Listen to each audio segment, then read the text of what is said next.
हा जो गुलाबी पाकळीचा लसूण आहे, गावठी लसूण आहे आणि हा लसूण घ्यायचा आहे. तर ज्यांना वारंवार सर्दी, खोकला, कफ झाला असेल छातीमध्ये भरपूर, निमोनियाची ट्रीटमेंट घेऊन सुद्धा निमोनिया बरा झाला नसेल, तर त्यांच्यासाठी हा घरगुती रामबाण उपाय आहे.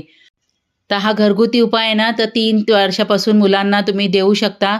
4 ते 5 पाकळ्यांपासून सुरुवात करायची आहे आणि वयानुसार थोड्याशा वाढवत जायच्या आहे आणि ठेचून घ्यायच्यात आता ह्या पाकळ्या आणि मोठ्यांना कमीत कमी 2 ते 3 कांड्या घ्यायच्या आहेत.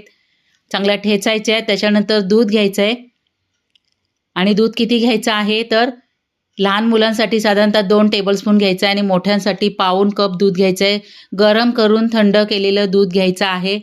आणि हा उपाय करताना सुट्टीच्या दिवशीच करा, कारण वारंवार कफ येतो, तो बाहेर काढावा लागतो.